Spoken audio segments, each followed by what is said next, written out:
Giants fans are going to love me for this one, I guarantee it. It's not a talent thing with Sterling. I know. They spent big money on a wide receiver and then drafted one in the first round. And the passing offense isn't even good. Yeah, Daniel Jones threw 11 touchdowns last year. There might not be a ton to go around. I don't know.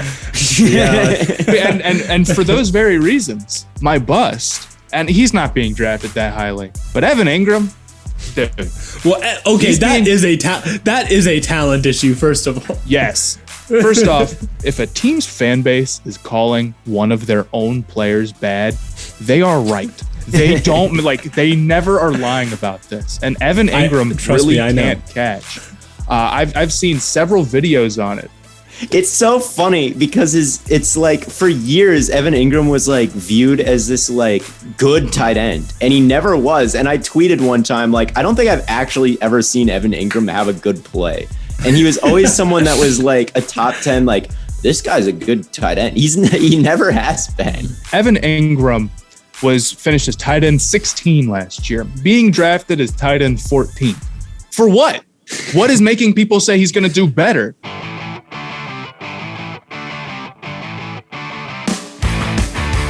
What's up, everybody? Welcome back to another episode of Stay Hot. I'm Blaiden Kirk, joined as always by my two favorite co-hosts in the whole wide world, Matthew Spawnhour and Theo Ash. How are you guys today? I'm great. I just had my first in-person class since freshman year in college. So did I. At 8 a.m. this morning. So mine was at 8:30. A little bit of a hit or miss morning there, I guess. But overall, I'm doing pretty good. What class did you have? Mine was a web applications programming class. Sounds boring. Mine was a sports marketing class. It was very exciting. Theo's just a hater. What was it? I already forgot. Web applications programming. Man, you can make a Stay Hot website. Do you guys want me to make the Stay Hot website? Matt, how are you? How are you doing? Pretty good. I watched everybody go to their classes this morning. Matt dropped out of school, by the way. I did drop out of school. Yeah. Okay, Kanye. Relaxing. Okay, Kanye. The college dropout. Yeah, I'm not even doing anything. I'm just chilling. But my power was out last night, and it was very frustrating to wait for it to come back on because it went out and then it came back on and then it went off again. And it went out during your Twitch stream. Yeah, I was having a great Twitch stream, and then all of a sudden it goes out. So it was funny. I was circling around once every 30 minutes or so to see if my power is back on in my house because it was like dark and I couldn't see and it was hot in the house. So I'm like, I'm not going to go in there. Touch grass, go outside, take a walk, go to the park, play frisbee, grass. Go bird watch. Anyway. Matt's like a retired ultimate frisbee god. Like, what are you talking about? He's 6'5". He's got the reach. Anyway, we got a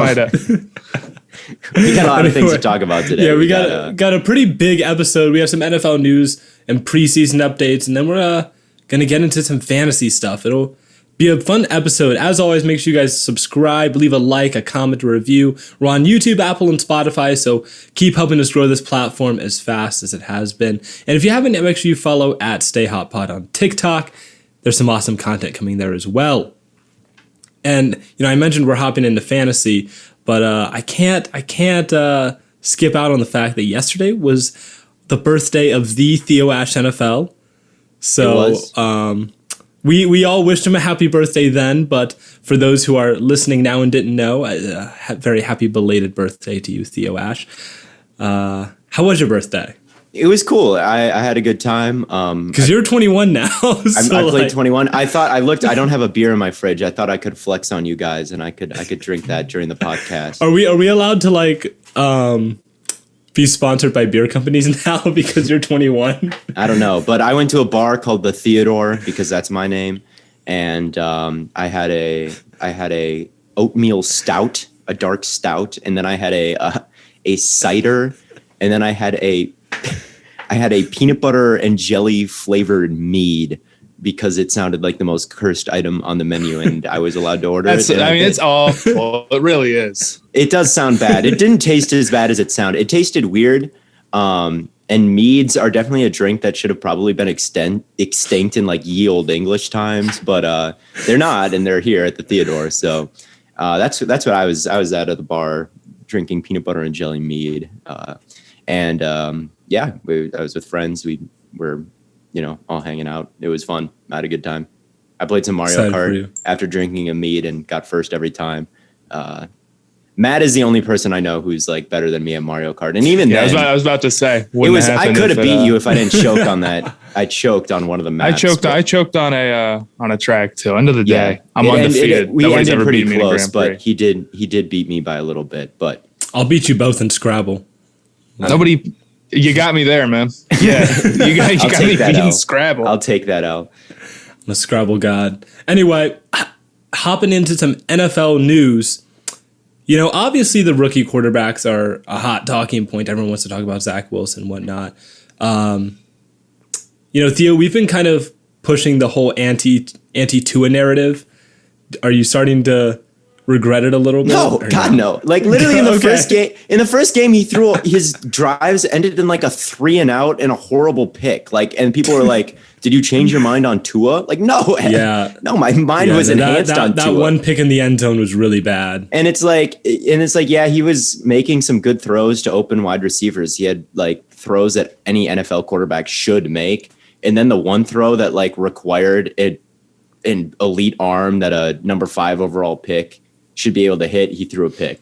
So like, yeah, maybe like he can be that like initial guy all the time and hit the easy throws and his weapons are good enough.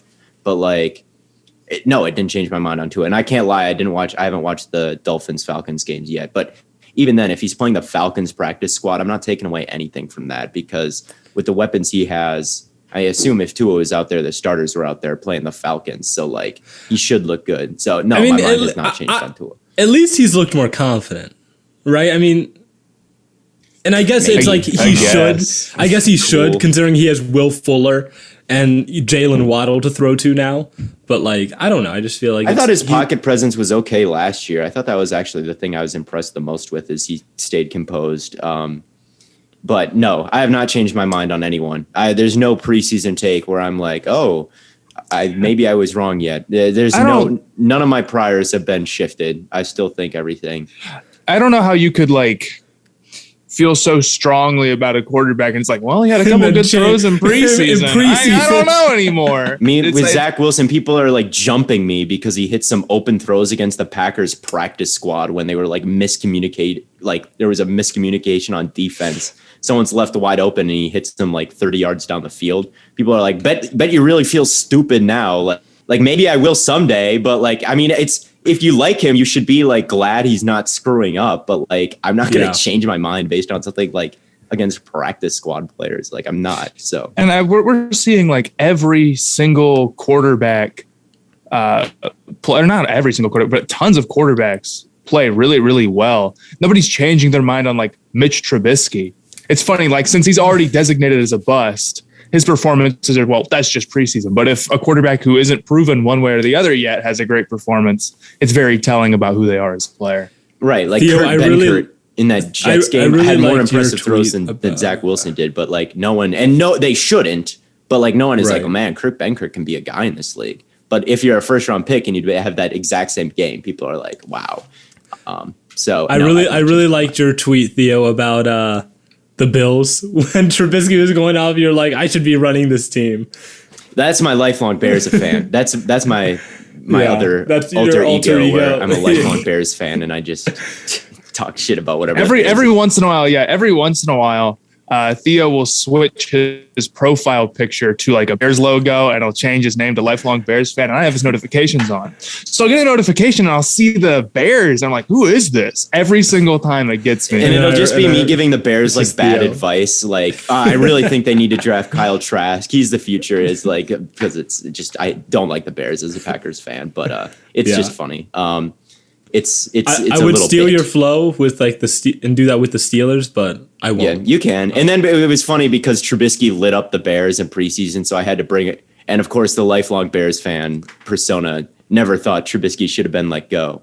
And so when Mitch Trubisky was lighting up the Bears, the lifelong Bears fan was vindicated. He was feeling very vindicated. Oh man. Well, kind of moving on with other rookie quarterbacks. Shanahan keeps doing this thing where he doesn't quite decide who's going to be the starter. And I think it's interesting we say that, oh, no one should really change their mind over preseason. I think coaches are the same way, where it's like, even if your rookie quarterback goes out and plays well, I don't think you really want to just be like, oh, well, now, I said Garoppolo was going to start, but now I'm going to start Trey Lance because I have to. I don't think you necessarily do.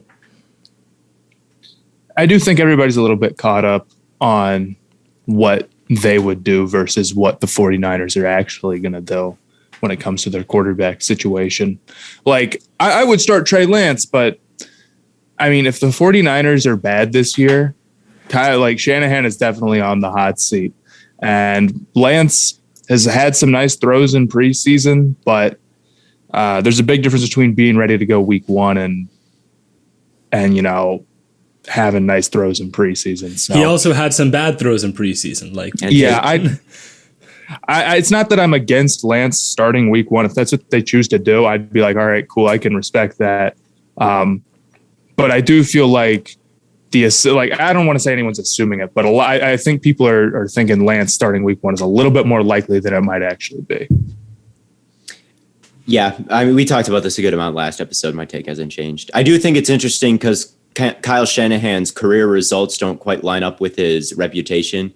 Kyle Shanahan and Drew Lock have a very similar winning percentage as starters. Kyle Shanahan actually has a losing record as a head coach in the league. I don't know. Even if he has another bad year, I don't think he gets fired after this year, even still. No, I don't think he'd get fired, but he'd definitely be on the hot seat. He'd be on the hot seat for the next season, and that would be the Lance season, and that would probably really be where he goes. But I don't know. I could very easily see Garoppolo starting at least 4 to 6 games. I don't think that's totally unreasonable, especially if they just run the ball and he doesn't really have an opportunity to play poorly. And Theo, we were talking about, or I guess you were talking about this a little early as I was trying to get in and get my mic set up because I was coming in from class, about that Big Ben throw. Yeah. Big Ben's another guy that was looking good. He hit a big throw 48 yards down the field, and people were like, take that, people who say Big Ben has no arm strength. And it's literally the weakest 48-yard throw I've ever seen. Theo Ash, can throw 45 yards down the field. I went to the Carleton College football field. I took a football and I threw it 45 yards. So I'm not impressed about a 45 air yard throw. I'm impressed with a 45 air yard throw if it goes straight, like it's a bullet. All right. That's impressive arm strength. If it gets 48 yards and it's like a beach ball punch that goes way high up in the air and you can't just put it on a frozen rope, I don't think that's good arm strength. And this Big Ben throw looked like a punt, and the wide receiver had to stop. He looked up at the ball. He looked at the safety. He looked back up the ball. He was literally waiting it there. And so no, that was not an example of elite Big Ben arm strength. And, even if it was, like Matt said, you got to have that in December. Yeah, that is one point I wanted to bring up with these old quarterbacks. The arm strength starts to fade as the season goes on. So the concern with a guy who's how old's Big Ben? 38, 37, somewhere around there? Something like that. Isn't about his arm being ready in August. It's about it keeping up and being all right when the playoffs come. And you saw the Steelers start to struggle towards the end of the season. And if, Big Ben, I don't know whether his arm is going to be improved or not. Because I'm not taking the preseason super seriously one way or the other, but I'm more concerned about its durability rather than one throw in August or whatever. You saw it with Breeze and you saw it with Phillip Rivers. Yep. I remember they needed a Hail Mary. Rivers in the Colts in the playoffs last year, the Colts needed a Hail Mary. They had Rivers come in and throw it, and it did not make it to the end zone. These old quarterbacks need to be sharp. Their arm is largely gone when the playoffs. Yeah, and that's how I feel about all these old quarterbacks. I think all of them are kind of a little bit overrated. I guess Brady will be the exception to that. But potentially Rodgers too. He's also kind of old. But it's if their arm can't keep up for the playoffs, I think they're not worth much to any team. Even if they're really good and smart and they can make the right plays a lot of the times. Drew Brees last year, it was brutal. The second that Jared Cook fumbled that ball, I'm like, this game is over because they just will not be able to drive down the field. They cannot stretch the field at all. And that's what happened. It's hard to watch. Yeah, I guess long story short is really we can't take the preseason all that seriously. You just can't. You have to take it with a grain of salt. But I think it's about time we hop into to fantasy land. We're going to go division by division over the entire week. And that kind of leads us into some bonus episodes. But leading up into your fantasy season, we're going to be giving you predictions for, locks and not Drew lock, like fantasy locks, and fantasy letdowns this year. We're trying to avoid the obvious, the guys we always talk about. But we're, again, like we said, we're going to go division by division. We're going to hit 2 divisions in the NFC today, the East and the West. And then in the coming days, we're going to hit the NFC North and South. And then, of course, we will hit the AFC later as well. We're going to start with everyone's least favorite division. They have a horrible reputation, the NFC East. Matt, do you have a lock? Who do you think is just like guaranteed to be good in fantasy in the NFC East? Well, I don't think we just have to go with guys who are guaranteed to be good in fantasy. It's more like guys we just really like, either as sleepers or as locks. And I'll go with Devante Smith. I think he's looked really strong in preseason. Yeah, I know their offense isn't going to be great. I don't trust Jalen Hurts a lot. He's my letdown. But he's being drafted as at below wide receiver 32. So if you're in a 12-team league, you're getting him as like a flex player.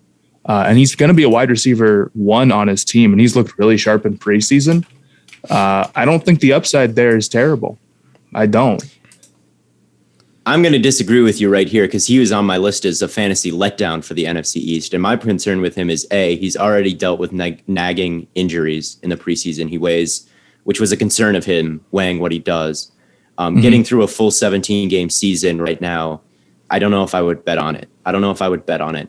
He's also clearly the best wide receiving option on that team, which means he's going to see double coverage. He's going to see wide receiver, cornerback one. But that's such a two-way street with that stuff. Because then it's like, well, if he wasn't the best receiver on his team, then it'd be like he's going to lose targets to the number 1 guy. So I know. I'd rather be getting covered. I guess. But I don't know if he's going to be a target hog either, because there's Goedert and there's Zach Ertz, and they're going to want to get Rager involved. And I don't even know if he's going to be healthy. And I don't know if he's going to have good quarterback play. I think that there are guys behind him like Michael Pittman. He's on my list of guys I'd rather have. Who else is there? Corey Davis is behind him. Yeah, I saw Juju Smith-Schuster behind him. I think that he's a little bit of a letdown. That's such a trap, because then you could do that with any receiver, where there's probably guys behind him that I like more. Like, I agree with you 100% on Corey Davis. I really like Juju. But I think Devante Smith could be in line to get a ton of targets. I don't think that's unreasonable. I think the biggest issue with talking about like double covered and stuff is that he's going to be double covered not by like the number 1 corner and then their best safety.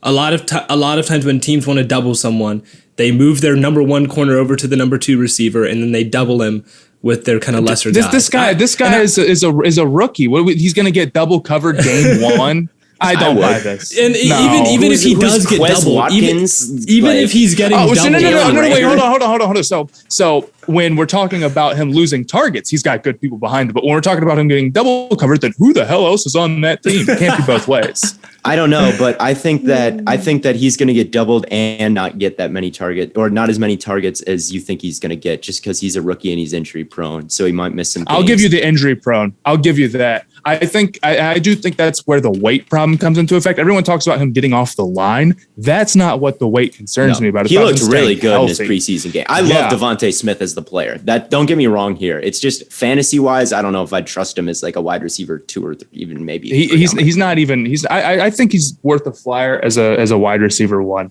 There are guys I like behind him more. But I totally get taking a risk on him as a flex or something if the value's there. I guess that's fair. Suppose. Theo, who's your guy? My first boom, or my first guy is Zeke. It is. And I saw Ezekiel Elliott on the poll of executives. Some executive had Zeke ranked as the number 1 best running back in the league. And I would bet my life. You know who it is. That was the Cowboys front office saying that. I think that Zeke he's not a sexy pick. He's a very hated on player, including by me. I could see him slipping because of that, because you want to draft someone who is like has maybe a higher upside or looks sexier, and like you want to say that you got him, and you don't want to draft Zeke and have him have the year he did last year. But Zach Martin is coming back. Tyron Smith is coming back. Lyle Collins is coming back. It's going to be an offense that moves up and down the fields, lots of scoring opportunities. Pollard might be a better running back than Zeke. I truly do believe that. But I don't see him getting being that mattering in fantasy. I don't. So I think that Zeke right now is someone that is in, honestly, the elite tier of running backs with Derrick Henry and those guys. I think that he's going to get that kind of opportunity. So Zeke is my guy that I think he's getting drafted at like worst case scenario for him. I think that he's going to be in the top 5 running backs for fantasy. And when he was playing with Dak in the first 5 weeks, he was averaging over 100 yards per game, and he had 6 touchdowns in 5 weeks when he was playing with Dak in that offense to begin. He really took a hit later in the year, but I like him. I mean, so much of what makes a running back good for fantasy is what they have around them. So, I mean, like, we're not even worried necessarily about whether you think Ezekiel Elliott is like the 5th most talented running back in the league or whatever. But his situation has gotten so much ridiculously better with an offensive line and now a quarterback or whatever. And I agree. I've been talking to a lot of people who are low on Zeke because they're scared of Tony Pollard. Dude, they're paying Ezekiel Elliott $15 million. This guy would have to be a disaster for Tony Pollard to start getting more. That's my biggest concern is if Zeke comes out and is just a fumble issue again, like if he's turning the ball over a lot, then I could see Pollard getting a bunch of touches. But Matt, you know better than anyone, with Christian McCaffrey making as much money as he is, they're going to give him the rock. They're good. I think the fumble issues. I mean, how many times did he really fumble last year? I don't know, Probably dude. 5. I think it's like 5 or it's like 6. I 100% agree. But anybody who's worried about the Pollard stuff is probably more thinking about what they would do. Like maybe they would give Pollard more touches rather than what the Cowboys are going to do. And that's the trap that you can fall into fantasy with a lot. I wouldn't give this guy a trillion touches because of the fumble issues or because he was rough last year. But the Cowboys are. And I do think he'll be better as well. I think Zeke, he's getting drafted, I think is like running back 6 or 7 right now. I think he is a lock. Like when we're talking fantasy locks, I think he's essentially a lock to be running back 6 or 7. Like I don't see him finishing like way out unless he gets hurt because I mean, even disaster year last year, everything went wrong. Fumble issue, worst season of his career. All the help around him was gone. Running back 11. Yep. Yeah. That is the ultimate floor season for him. Yeah. Theo, you're probably right about that. And I get that there's a lot of wide receiver mouths to feed. That's the other thing is like, is Amari Cooper and CeeDee Lamb and Michael Gallup going to get all these things?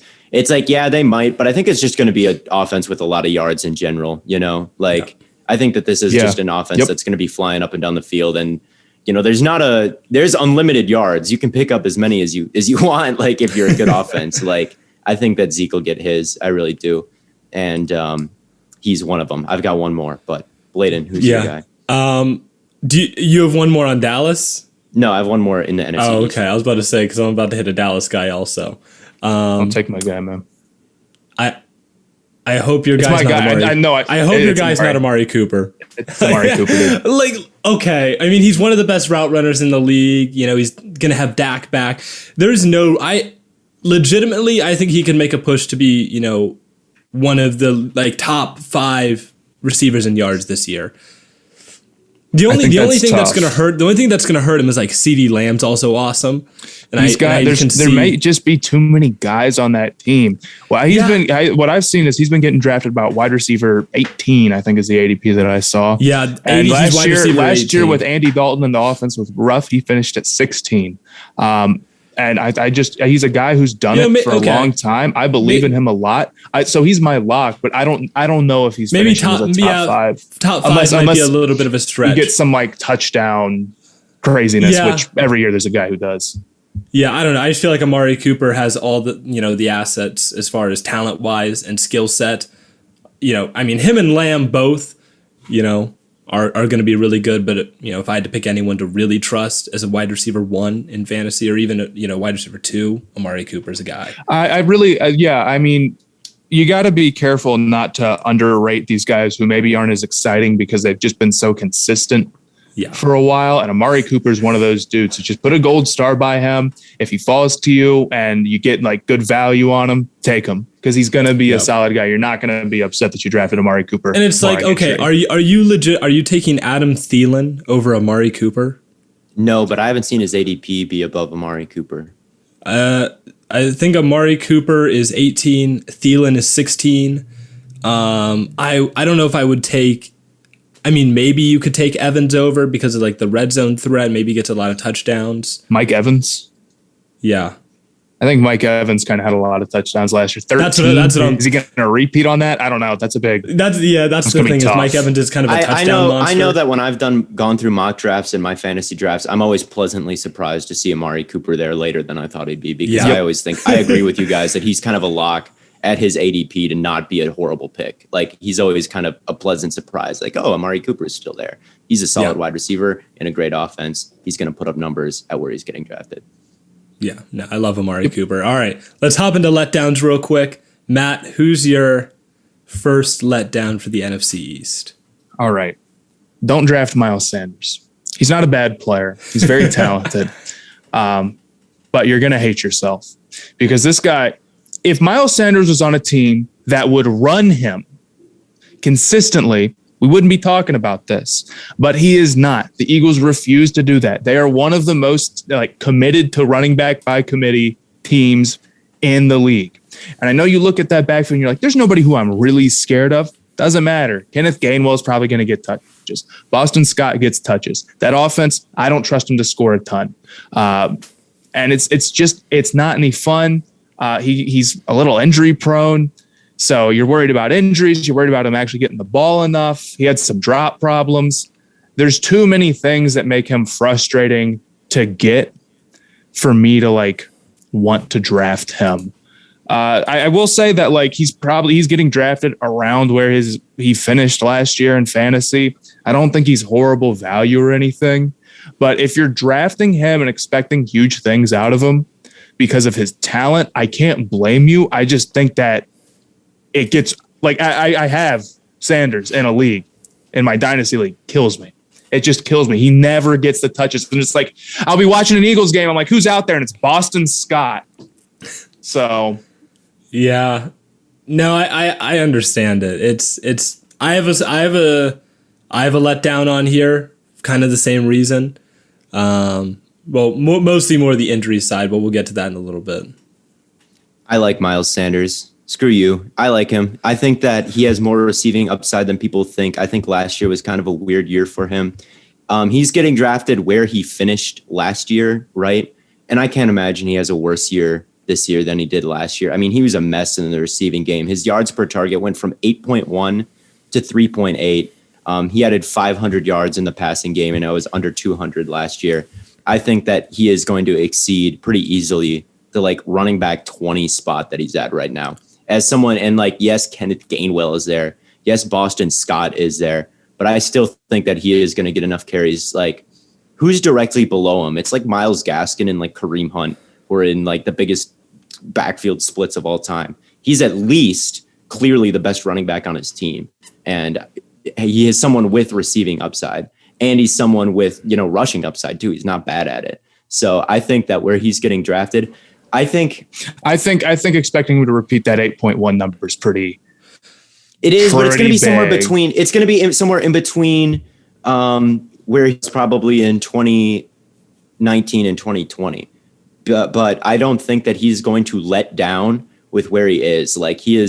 For him to let down, it would have to be pretty much a disaster. For him to be better, I think it's much more likely that happens than him finishing is below Myles Gaskin or something. The one thing I will say positive about Sanders is I don't see the Eagles trusting Jalen Hurts enough to kind of take chances and push the ball downfield. So when they do throw the ball, I feel like it's going to be a lot of stuff to Sanders. Yeah, I guess I'll give you that. I really think they're going to work in Boston Scott more. The one thing that I guess I didn't consider is having if Jalen Hurts actually plays the whole season, which is a big question mark because the if Eagles he stays on the team for the whole season. If he's there, the help in the rushing game that you get when you have a threat like that just on the field is big time. And Miles Sanders is very talented. He's very capable of breaking off big runs like that.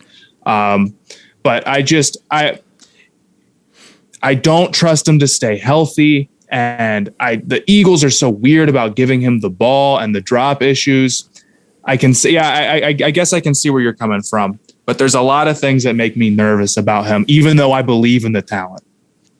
My other bust is another Eagles guy, and it's Goedert. It's their pass catchers that I just don't trust with the passing game.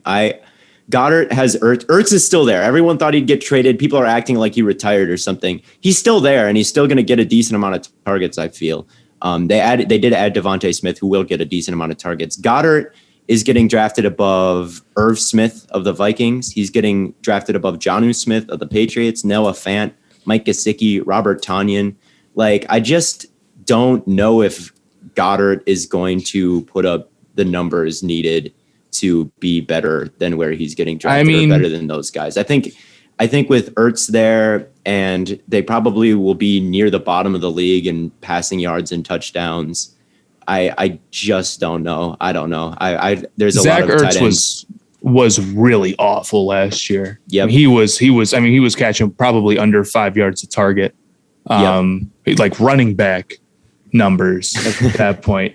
And I think Dallas Goedert is relatively talented. The thing with tight ends is that you really don't need that many touches to become fantasy relevant.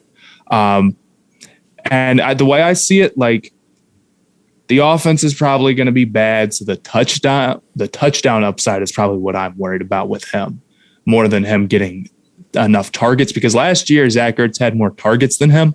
I'm predicting that flips. I bet you Goedert ends up getting more targets than Zach Ertz. It'll flip, but if you're going to get a running back or a tight end in like the middle rounds, I just don't think that's a strategy. No, he would not be who I pick. I would either pick you a tight go end on with a tight end really early and you get one of the big three. If you do get one in the middle, you probably should target Hawkinson. Yeah. And then if you don't get that, like, I like a lot of the sleeper tight ends. I like Irv Smith's situation. I like Robert Tonyan. I like Gesicki a lot. I like Gesicki a lot where he's getting picked. Yeah. So it's just like Goedert is just in this weird middle zone where it's like, I don't see where the strategy would be, like, get Goedert when you could wait some rounds, get someone I like just as much or more, and take them instead. I just don't see Goedert fitting into my like fantasy. Yeah. plan. The other, Blaiden, I don't know if you had somebody, but Yeah, I do have a letdown for the East. I'm really low on several running backs, but in particular, Saquon Barkley, like, gives me nightmares to draft. Like, that situation made me nervous. It's like Saquon's always had injury issues. That's not like a new thing that he's just like, oh, now he's gotten hurt like one time. No, he's always been kind of banged up. And there was a guy last year around, early off-season, preseason kind of deal, where he made a TikTok saying that Christian McCaffrey was going to get hurt. And then he made a video like celebrating when he got hurt. And I bashed him for that. But like, dude was right. When you're getting this kind of volume and you're like already like showing signs of injury issues, it is scary, like, to draft a guy like that. And Saquon Barkley is dependent on volume. All running backs are dependent on getting big volume. Saquon Barkley is no different, particularly because a talent issue is obviously not the problem with him. No. But his offensive line is not good. It's really rough. So you need him to get a lot of carries. The problem is that he's coming off a major injury, which would make me not want to give him a lot of carries. What I've heard is that they're going to work him in slowly, and then they're going to about around week 5, they're going to really get him back to full speed. But that you're risking your whole team, because he's still a first-round pick. You're risking it all on him. Not just second overall pick. Not just a first-round pick, second overall. Who is taking him second overall? No, I'm saying he was drafted. Oh, you're talking about in fantasy. Yeah. So you're risking a first-round draft pick on a guy with big-time injury problems. I don't know. The talent's there. I can't blame you going, like, there is a point where if he slips a little bit because of this, you'd go him. But yeah, once you get like late first round, I do think that he's worth a shot. But I talked about Zeke already. I bet you in most fantasy leagues, Saquon probably goes before Zeke. I bet you that's just the second tier pick. Saquon's ADP is 7, Zeke's is 6. I've seen it both ways. It really depends on that. It really depends. I bet you in most leagues with your friends, Saquon's going before Zeke. Oh, it depends. Do you have a Cowboy fan?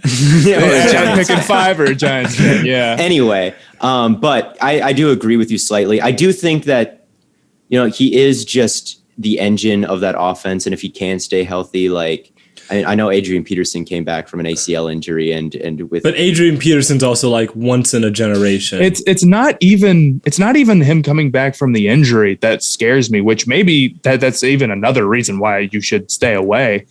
It's just like, if the Giants are worried about him getting hurt, then that's killing his value right there. Peterson and Saquon, like Saquon's kind of got that generational type of talent too. I don't know. That's the thing where it's like, I don't know. I'll give you that. I think that he's getting drafted kind of properly. I do see the injury concerns, but like he is a generational type of talent getting a shit ton of opportunities. So like, would you rather have Jonathan Taylor or Saquon? I'd rather have Saquon. Okay. Marlon Mack kind of scares me, man. I don't know what that team is going to look like. That Aaron Jones. Personally, my philosophy with my first pick and running backs is I don't like to be the risk taker. I think you can win your fantasy league if you get a bell cow guy and then you figure it out from there. And Saquon, I totally see the scenario where, they just give him the ball a ton. He wins you your league or whatever. But, I don't know. Like, I'm not going to pretend to know how he's going to recover from his injury. So unless he falls to me a good value, I'm not going to reach for him. I would take him back of the first, maybe beginning of the second if he's there. But if it's like pick 5 or 6, I'm not pulling on him. I'm really not. But moving on to our second set of locks, Matt, do you have another guy that you're really excited about this year? Well, you took my second guy. Can I do another guy that I don't trust? I have a lock, and it might be the same guy that you don't trust, considering the conversations we had in Vegas. Go crazy. Is it Terry McLaurin, the guy that you don't trust? Because he's my lock. I'm not an anti-Terry McLaurin guy. I just thought his ADP at 10 was pretty high. I want to make it clear. I think my best all-time draft take was I was high on Terry McLaurin when he was projected to go undrafted. That guy is a baller, and he's on my team, and I love him. And he just beats top corners. I was just surprised to see him at 10 ADP. I thought that's a little high. Yeah, I think that he can finish it in the top 10 for wide receivers. He was in such a nightmare scenario last year. The Washington quarterback situation sucked. That's very true. It sucked. J.D. McKissick got double-digit targets 5 times in the last 9 games. Yeah, that's true. Terry McLaurin got 5 double-digit target games total. They finished with the same amount. And it's like, you get this, he runs like a 4.3 and his route running is clean as hell. And you got a guy who can't hit him deep. Now, at least Ryan Fitzpatrick is willing to take those shots. So like, you think about what he was doing. Let's say he finishes with like 150 targets instead of like 130 where he was at last year, because they're not going to be check down machine at quarterback. So let's say he finishes at like 150. His yards per target goes up a little bit because he's getting targeted deeper down the field. He was at almost 10 yards per target his rookie season. Let's say it gets up to like 9 or 9.5. I mean, you're talking about a 1,400 yard season from him. And it's like, Curtis Samuel is Curtis Samuel, but like, he's kind of the only guy there. Like, well, Curtis Samuel's hurt. Curtis Samuel is a nice player. He's very right good. Now. And you can say what you want, but Curtis Samuel was in a bad spot last year with Teddy Bridgewater, and he was the 3rd receiver on that team in targets, and he still finished with 1,000 yards. Curtis Samuel is a great player, and I think his ADP is something insanely low. I would very much look at him. Curtis Samuel is my big thing with Terry McLaurin. Looking at him now, yeah, that's nuts. He's way better than that. He is better than the 47th receiver in the league. I guarantee it. And right. I'll say with McLaurin, looking at his numbers, talent is not the issue with him. His situation is upgraded, and it's really hard to imagine that he doesn't beat 4 touchdowns by a lot. Right, that's the other thing. That seems like we talk about guys who get too many touchdowns, and you're like, I don't know if he can get 15 again. I don't know if he's going to get 4 again. I really don't buy that. No, I think he's gifted. I think that the room for growth there is screaming at me, and I feel like if you're getting someone, his ADP is 10. I would be surprised. That one seems a little bit high for me. The list I saw him at was like at 14. I think that's. I guess I was more surprised to see him at 10 because I didn't think everyone else was quite as high on him than I was like he doesn't deserve to be getting drafted high. He's awesome. No, I think that he's pretty much a lock to be top 14 as like a really good player, as kind of the clear top dog with a better situation considering what he did last year. I think that he's kind of going to have a good season, pretty much guaranteed. I think he's a lock. I would take him. Well, I don't know Curtis Samuel's injury no right one now. Really does. But at 47, and if the injury even bumps him down from there, and you can get him as a backup, that's a risk worth taking. That is 100% a risk worth taking, I think. So if you want to give me another lock, that'd be one. I guess it's not a lock because he's hurt and we don't know the injury, but I like him. I'll say that. Fair. Yeah, I guess I'll give you guys one more. Everyone talks about with the Giants. They have Kenny Golladay, who's great, and I know Giants fans are really excited about Kadarius Toney. Did Sterling Shepard just like fall off the face of the earth? He just became like wide receiver 9 on that team. You can't tell me Sterling Shepard's a bad receiver. Like last year, I just looked at this. He was the NFC East highest graded in terms of like their receiving grades. He was the highest graded receiver in the NFC East. And he's being drafted at what is it? He's being drafted PFF wide receiver grade, 62. PFF grade doesn't give you fantasy points. I know. I'm just saying, in terms of like a good receiver, and he's being drafted at wide receiver 62. He's being drafted below Bateman, Elijah Moore, Nelson Aguilar, AJ Green, Russell Gage, Cole Beasley. Like some of those guys, I'll give you. Maybe I would go with Shepard Russell over Gage? them. I would go with Russell Gage is wide receiver 2 on probably a better offense. I would say, but receiving threat 3. I don't think Gage. I will 100% take Russell Gage. Will probably get more targets than Sterling Shepard, and he's probably in a better passing offense than Sterling Shepard. Marvin Jones. The problem with that. Marvin Jones. Wasn't Marvin Jones really strong last year? Where did Marvin Jones finish in half PPR? T.Y. Hilton. Okay, let me ask you this: do you think Sterling Shepard's targets will go up or down? Down. You can only think down, right? Okay, he had 90 last year. He had 6. He's never beaten 900 yards in a season. I don't see super big upside with him outside of like injuries. He's not a bad player. I think he's a useful guy for the Giants, like kind of the same way Randall Cobb was maybe for the Packers. Wait, hold on. Didn't he only played 12 games last year? And he only played 10 the year before. Again, being his numbers being skewed down because he was hurt doesn't help him because then he was hurt. Yeah, okay. He's a nice little player. The last time he played a full season 3 years ago, he had 107 targets. If he plays the whole year, I would give him at least 110, 120. No, with Golladay and Toney and Saquon and healthy Saquon back, you don't even believe that, man. I don't think I'm getting booed off the stage. This is crazy. Yeah. Giants fans are going to love me for this one. I guarantee it. It's not a talent thing with Sterling. They spent big money on a wide receiver and then drafted one in the first round. And the passing offense isn't even good. Yeah, Daniel Jones threw 11 touchdowns last year. There might not be a ton to go around. I don't know. and for those very reasons, my bust. And he's not being drafted that highly. But Evan Engram, dude. Well, okay, that is a talent issue, first of all. Yes. First off, if a team's fan base is calling one of their own players bad, they are right. They don't they never are lying about this. And Evan Engram can't catch. I've seen several videos on it. It's so funny because it's like for years, Evan Engram was like viewed as this like good tight end, and he never was. And I tweeted one time, like, I don't think I've actually ever seen Evan Engram have a good play. And he was always someone that was like a top 10, like, this guy's a good tight end. He never has been. Like, so, I've never seen him catch a football ever in my life.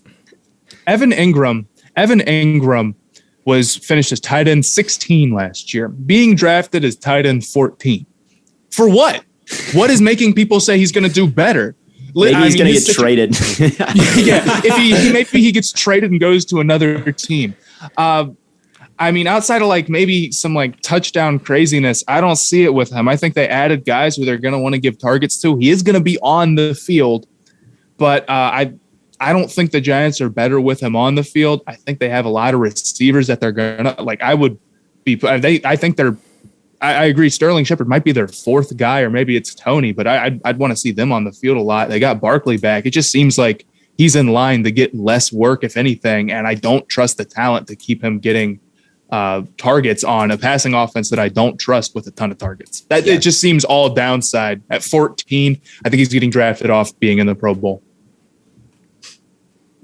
Yeah, and the Pro Bowl we already know is nonsense. People always say, and there's a reason he got in the Pro Bowl, and it's because people have this misconception that he's like a dangerous weapon in the passing game, and maybe he's not. He never has been. He always gets drafted like this, and he never lives up to it. And that's why he made the Pro Bowl in the first place. It wasn't Giants fans voting for him. They all hate him. Like, they all hate him. Like, the least favorite Giant ever. You can vote literally anyone into the Pro Bowl. It's everyone else. Yeah. It's all the other people who he's getting. I think it's still based on where he got drafted and like his like.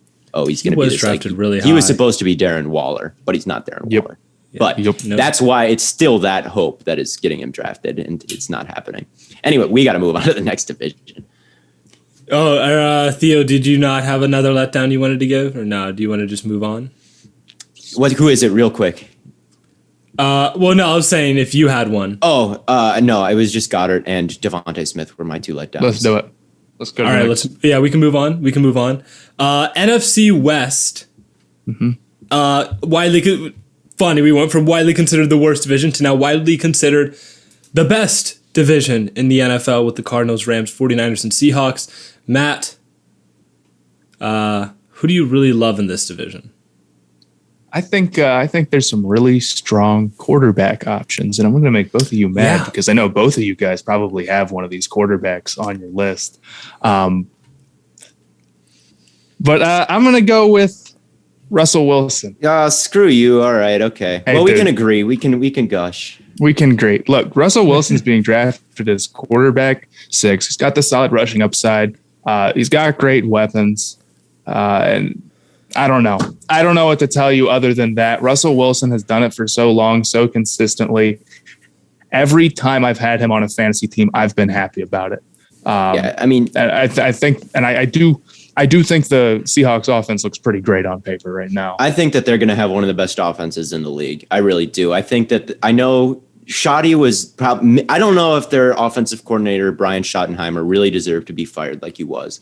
But the guy they replaced him with, I think, is a really good fit for what Russell Wilson is good at, which is under center. He's always had good results there. They're going to go more up tempo, which means more plays, which means more yards with Dwayne Eskridge, who they added, Gerald Everett, plus the core of an already strong DK Metcalf and Tyler Lockett. Like, it should be one of the top 5 offenses in the league. And Russell Wilson, did Russell Wilson hit 40 touchdowns last year? I think he might. I'm not. I think he did. I think he did. Yeah, I'll look it up. And he's getting drafted a solid 2 rounds after Kyler Murray. That has been the big thing for him. I feel like he's a quarterback 6. Maybe you sit there and you're like, that's fair. But the value on him at quarterback 6 is great. I mean, I'm looking at some of these other guys where it's like he was 8 points behind Patrick Mahomes last year. Stuff like that. And you can get a big discount on him. You can be drafting him several rounds behind some of the other guys. So if you swing around and you get him with the rushing upside and the offense is good and they added to the passing game, and then you don't trust the defense so much there, great, perfect. That's even better. More plays for the offense. The only thing you might be worried about is his late season performance, especially like come playoff time, for like fantasy leagues, because that was an issue last year. He was obviously so good, right? But he wasn't like, oh, he's the MVP. Yeah, And that's that is a problem. His I don't know if it is. And it's not even, I think, a late season thing for him consistently. I think it's just like sometimes when he has to throw the football a whole lot, he's just so crazy and like will run around in a circle and then throw it 70 yards down the field. Like he's just going to have some stretches of bad games when that's the way that he plays.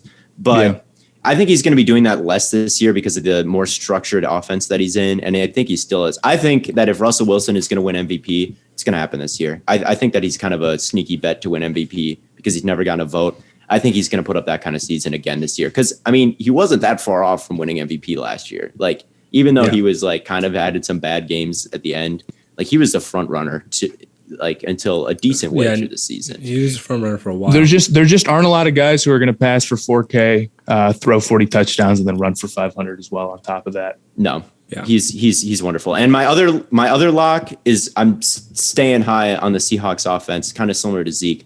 But I think Chris Carson is a guy where it's like, again, you've got an offense that's going to be in the red zone a lot, moving up and down the field a lot. He's a guy that he's getting drafted as like running back 18 right now. He finished running back 19 last year, and I forgot that he played last year. Outside of that, he's been like running back like 12 and 14 or something like that. I think if you draft him as running back 18, he's not just going to finish like worse than that. Like he might finish at that, but he's a lock to not disappoint you at that level because I feel like he's someone that Pete Carroll is literally in love with. I guess Rashad Penny might still break out, but I'm not too concerned about it. So I like him at where he's at, and his history suggests he'll be above that. His talent level suggests he'll be above that. And that offense should have plenty of, touchdowns to go around. Oh, yeah. Yeah, I was looking at his like total snaps, and I was like concerned because it was like only like 440, but it's like not all that different than like Nick Chubb's. And Nick Chubb is getting drafted way higher. It's not all that different than Nyheim Hines or Antonio Gibson. So I mean, that was the only thing I was going to. I'm big on him. I think he will have a better year this year than he did last year. And he's getting drafted like he's going to do like how he did last year, and which wasn't even that bad. Like, not fantasy related, but I thought the deal that they got bringing Carson back, I think they just paid $5 million a year. I think it's just like $2.7 million this year for Carson. I thought that was really strong. He's a great back. Yeah, no, that's a really good deal. I'm going to stick with the quarterbacks. I figure it was going to happen even. Kyler Murray, come on! He's already my dark horse MVP pick. He has to be my fantasy lock as well, bro. You want to talk about an offense that's going to be high paced? It's going to be the Cardinals. They're going to have a full off season to get that stuff together. They're going to run so many plays, bro. Kyler Murray I'm so excited about Kyler. I don't know, dude. That's just such a funny way to put it. They're going to play a lot of football. He's going to be on the field a lot. I'm so excited about Kyler Murray. Like outside of my favorite football team, which I will not name, Kyler Murray is probably who I'm most excited about. And like the Rams, maybe. I mean, dude was putting up like running back numbers rushing last year. I mean, he had like 140 carries, like 800 yards, double-digit rushing touchdowns. He's stupid. Just silly. And then he almost passed for 4K. I think the offense will be better. I think him with another, if he doesn't get injured, if he doesn't get injured this year, which is he's a smaller guy. It does worry me a little bit about that. The only thing, I think he'll be okay just because, again, having that full off season to kind of prepare. The only thing is that he does shift around in the pocket to kind of find those throwing windows, but he gets the ball out pretty quickly. So usually those don't end in like, devastating hits. Usually those end in like, batted at the line of scrimmage. Kyler's problems are more like real football problems than fantasy football problems, where his height, I think, kind of prevents him from making quick throws over the middle of the field because he's just short and like that. So that's like the Kyler Murray problem. I think Kyler would get the ball out. I think Kyler would have the fastest release in football if he were like 6'3". But yeah, and but that's like more of a real football problem than like a fantasy football problem, because the rushing upside, the passing upside, the offense upside is all there, and he's getting drafted pretty high. So yeah, I think that he's a good safe quarterback. Kyler's going to be awesome. Agree. All right, letdowns. Who do we hate in the NFC West? Hate him, Matt.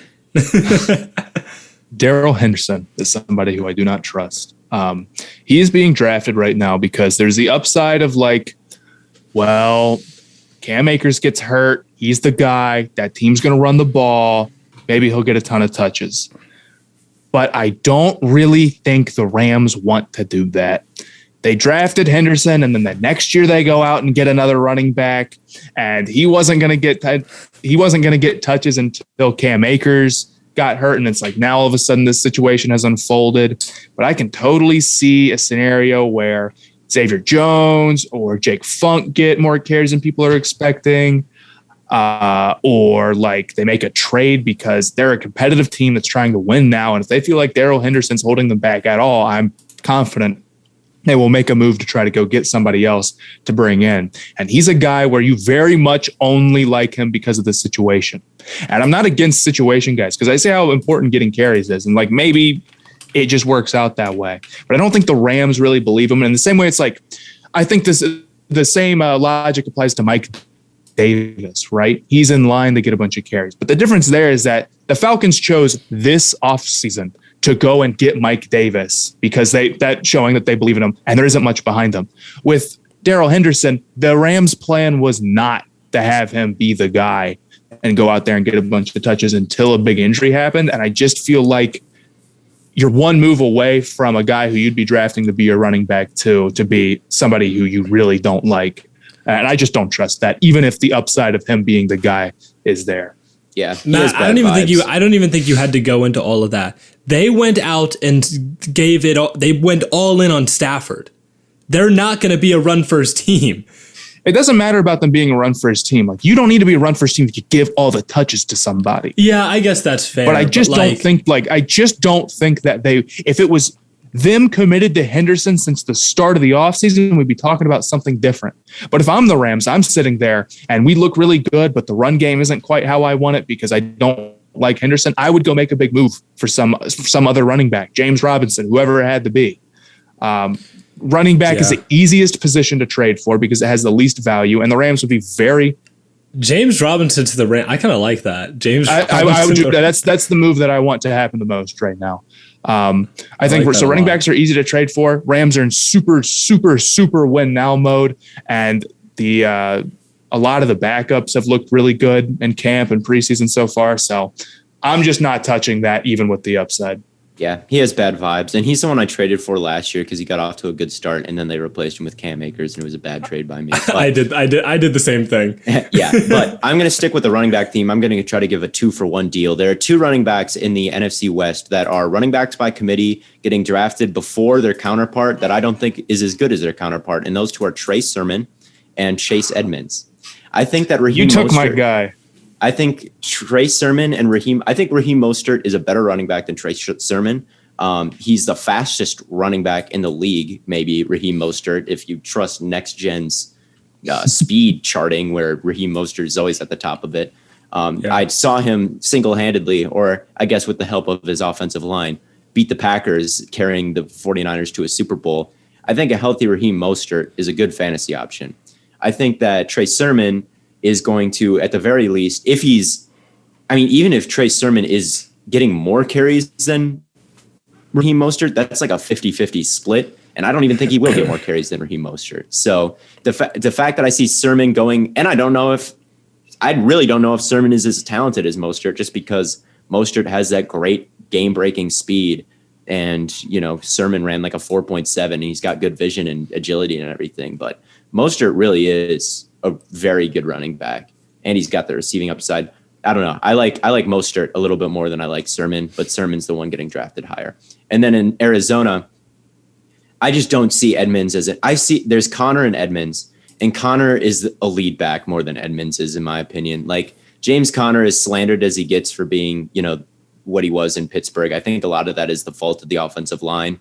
I think that they're going to need a guy that can just run people over, because when you're defending Kyler and Cliff, the way to beat them, and another contributing factor other than Kyler's shoulder, was the fact that everyone went light boxes against them and they couldn't run anyone over. So now you got James Conner. He can do that. He breaks a lot of tackles. I think he's going to be the guy who gets more carries and all the goal line carries. So I like James Conner more in fantasy, and I like Raheem Mostert more. So that means obviously Sermon and Edmonds are the guy I'm lower on. Yeah, I had Sermon on here as well. I'm also a little bit scared. I don't know. Maybe this is super biased, but I think collarbone injuries are really likely to get re-injured. I don't trust a running back with a collarbone injury.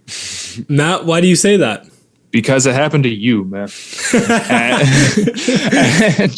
it just, I don't know. It scares me a little bit more than it should.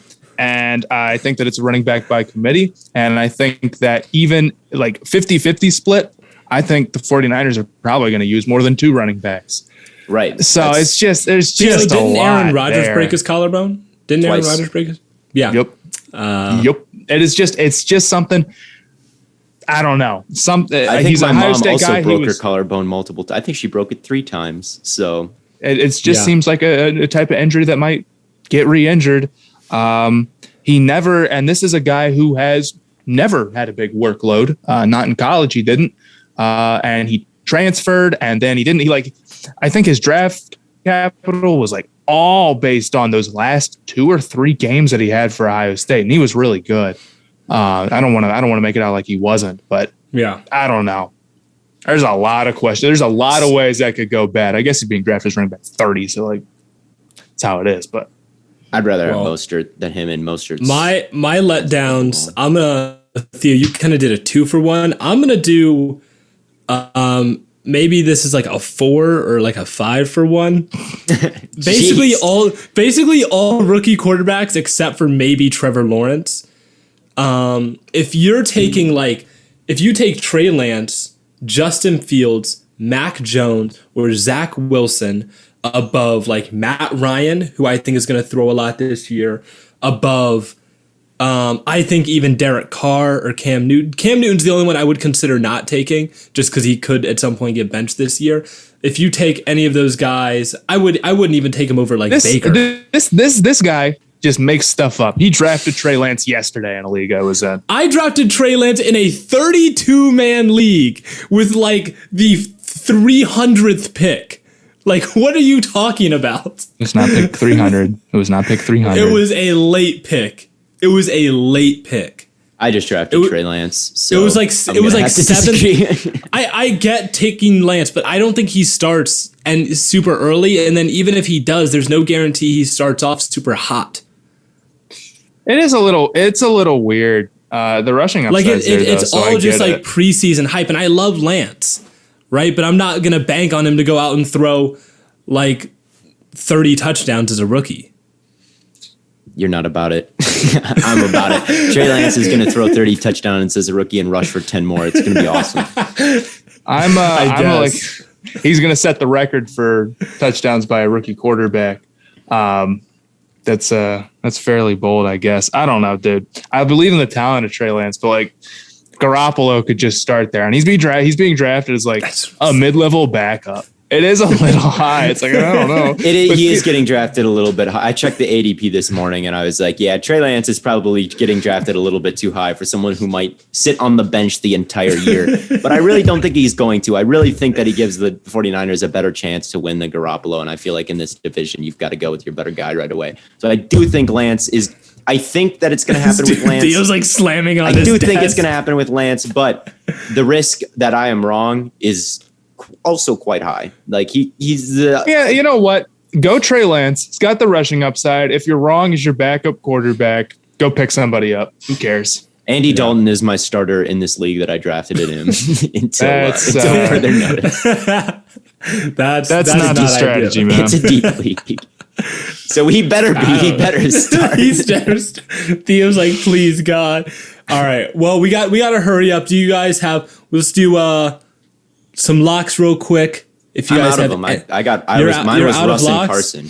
Mine was Russ and Carson, and my letdowns were Edmonds and Sermon. So that's all I got. Gerald Everett at ADP at 22 for a tight end. That's not bad. Oh, I thought you were going to say bust. No, good. Yes. No, I like that. I think that's good. I mean, he's probably tight end 22 is probably not even getting drafted in most leagues. But if you're getting a backup tight end towards the end, he's somebody to look at. I think that Russ does kind of want to throw to his tight ends, but it just hasn't worked out. Will Dissly, before he got hurt, was really strong. And Jimmy Graham caught like 10 touchdowns. And Jimmy Graham. So I think that's an offense that's going to score a lot. Maybe get some red zone action at 22. Yeah. Good tight end on good offense. Yes. Yeah. I'm feeling Robert Woods. I was out on Robert Woods for a minute. I was really out here. I was like loving Cooper Kupp, but I was just like, man, he's just so good at blocking. But Robert, yeah, exactly. Like, who the hell cares about blocking with receiver? Although he does have he's like one of the best receivers in the NFL blocking, but it's like him and Zay Jones are just up there. But Robert Woods is going to produce, especially with Stafford. Like, we talk about receivers can produce without quarterbacks all the time. Like, it happens. Terrell Pryor did it. That's my prime example. But if you give a guy like that Stafford, like, you're looking at big numbers. He's being drafted right now at wide receiver 17, right around Amari Cooper. I could see him and Cooper having similar seasons, and they should probably both be a little bit higher. Where did Woods finished as wide receiver 13 last year, at least in standard? Maybe that's probably different in half PPR, which is what we're usually talking about. Yeah. Nope, he's finished wide receiver 13 last year. And he's being drafted at 17. And he got a huge quarterback upgrade, and he's being drafted at 17. Yeah, and I feel like if it's between him and if it's between him and Kupp, I would go Woods, because I think Woods is a better traditional wide receiver than Kupp is, and I feel like a new guy like Stafford is going to gravitate more towards the traditional guy who I bet is just a little bit safer and more familiar than someone like Kupp, who's a little bit like experimental Sean McVay system dude. I bet you that he gravitates a little bit more towards Kupp. So yeah. But I think that wraps things up for us today. As always, tons and tons of content coming your way on all platforms. Everyone, make sure you wish Theo a happy belated birthday if you have not already. We will be posting the rest of the NFC locks and letdowns, as well as the AFC, throughout the rest of the week. The NFL preseason continues to go on, and we're getting so close to the real season. I know we're all excited. Don't miss out on all the content coming your way soon. And as always, from Corn Boy, Dunk Boy, and Lemon Boy, we will catch you on the flippity flop.